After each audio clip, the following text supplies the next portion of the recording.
श्री गोस्वामी तुलसीदास जी महाराज ने सर्वप्रथम वंदना में कहा ही है, भगवान शिव को कहे हैं वे भक्ति के स्वरूप हैं और माँ पार्वती श्रद्धा के स्वरूप हैं। और इस समय श्रद्धा के द्वारा भक्ति से प्रश्न पूछा जा रहा है। माँ पार्वती श्रद्धा स्वरूपा और भगवान शिव भक्ति स्वरूपा, भक्ति स्वरूप। और प्रश्न पूछा जा रहा है श्रद्धा पूर्वक और भगवान शिव भक्ति पूर्वक ही उत्तर दे रहे हैं। और रामचरितमानस का भी सिद्धांत यही है कि जहाँ पर श्रद्धा और भक्ति मिल जाए वहाँ पे तो रामचरितमानस स्वयं ही प्रकट हो जाता है। गोस्वामी जी ने स्वयं कहा है, जे श्रद्धा संबल रहित नहीं संतन कर साथ, तिन कह मानस अगम अति जिनहि न प्रिय रघुना। रामचरितमानस जी में श्रद्धा और विश्वास की बड़ी अद्भुत महिमा है। और इस श्रद्धा और विश्वास का ही परिणाम है जो हम आज राम कथा श्रवण कर रहे हैं। माँ पार्वती श्रद्धा स्वरूपा, यदि वे प्रश्न न करती तो शायद रामचरितमानस भगवान शिव नहीं प्रकट करते। तो इस रामचरितमानस का मूल सिद्धांत यही है, श्रद्धा और विश्वास। माँ पार्वती आकर के बैठी, भगवान शिव उनको अपने वामांग में आसन दिए।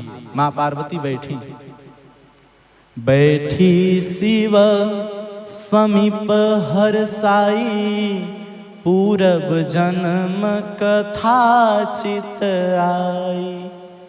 भगवान शिव के जब वे वाम अंग में बैठी तो पूर्व की जो कथा थी, जो सती तन में उन्होंने जो जो कृत किया था वो उनको याद आ गया। और भगवान शिव से क्या पूछ रही हैं, क्या पूछना चाहती हैं?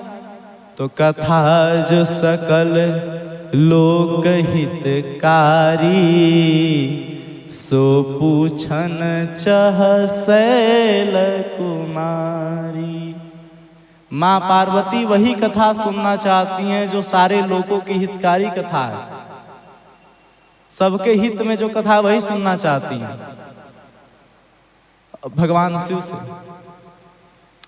और वे कहती भी हैं, तब कर अब भी मोह सुनाही, राम कथा पर रुचि मन माही।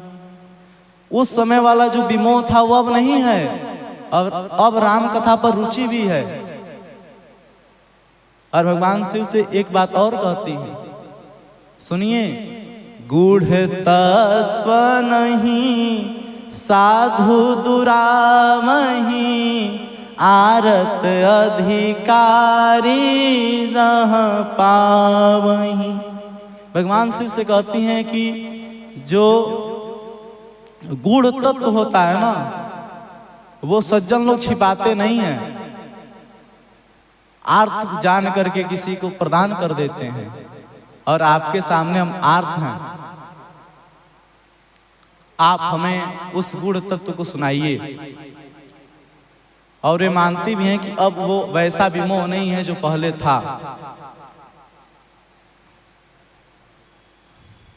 यदि आत्मा को देखना हो तो ज्ञान की दृष्टि से देखा जा सकता है, यदि संत का दर्शन करना हो तो श्रद्धा की दृष्टि से देखिए, और यदि भगवंत का दर्शन करना हो तो भक्ति की दृष्टि से ही देखा जा सकता है।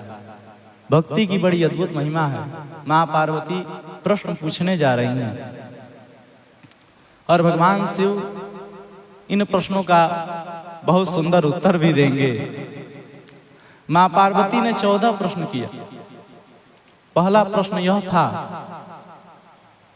कि प्रथम सुकारण कहूँ विचारी, निर्गुण ब्रह्म सगुण बपुधारी। माँ पार्वती का पहला प्रश्न यही था कि निर्गुण ब्रह्म सगुण कैसे हुए। देखिए, माँ पार्वती जब सती तन में थी तो उनको मोह हुआ और सुग्रीव जी को भी मोह हुआ, दोनों आदमी को मोह हुआ। लेकिन दोनों आदमी को मोह एक ही चीज के अभाव में हुआ, वो है भक्ति। माँ श्री सीता जी जब राम जी के साथ नहीं थी तभी श्री पार्वती जी ने भी देखा, श्री सती जी ने भी देखा। जब पार्वती जी सती तन में थी तब उन्होंने दर्शन किया राम जी का। उस समय माँ सीता नहीं थी साथ में, तब उनको भी मोह हुआ। और सुग्रीव जी ने भी जब वनवासी रूप में राम जी को बिना सीता जी के देखा तभी मोह हुआ। इसका अर्थ यही होता है कि भगवान का दर्शन करना हो तो भक्ति के साथ दर्शन किया जाए, तभी भगवान का दर्शन हो सकता है। और दोनों आदमी के साथ एक ही गुरु थे, भगवान शिव। इनके साथ माँ सती जी के साथ भगवान शिव थे। शंकर जगत वंद जगदीशा, सुर नर मुनि सब नाव सीसा। और श्री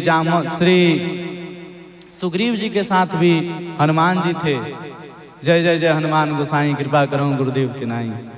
दोनों आदमी के साथ एक ही गुरु थे।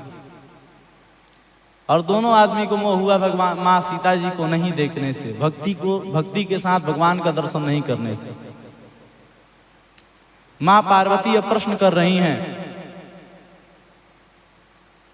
कह तो रही हैं कि तब कर अब विमोह सुनाही। पहले वाला अब विमोह नहीं है, राम कथा पर रुचि भी है, लेकिन अभी भी कुछ कारण बच गया है जो प्रकट कर रही हैं कि निर्गुण ब्रह्म सगुण बपुधारी। निर्गुण ब्रह्म सगुण कैसे हुए, और सगुण हुए तो हुए लेकिन बपुधारी कैसे हो गए, शरीरधारी कैसे हो गए। भगवान शिव इसका उत्तर देते हैं कि निर्गुण ब्रह्म सगुण इस प्रकार हुए कि मानिए जो जल है, भगवान शिव कहते हैं जल निर्गुण है, उसका कोई आकार नहीं है। जिम हिम उपल बिलग नहीं, जैसे जल को देखा जाए तो उसका कोई आकार नहीं है, लेकिन उसे फ्रिज में रख दिया जाए और उसका एक आकार हो जाता है बर्फ का, और फिर उसे बाहर रख दिया जाए 2-3 मिनट के लिए तो वो गल करके जल हो जाता है। उसी प्रकार जो निर्गुण ब्रह्म है वही सगुण है, वही निर्गुण है। बस अंतर इतने का है कि निर्गुण ब्रह्म को स्पर्श नहीं किया जा सकता, अनुभव किया जा सकता है, लेकिन जो सगुण ब्रह्म है उनका दर्शन भी किया जा सकता है, स्पर्श भी किया जा सकता है।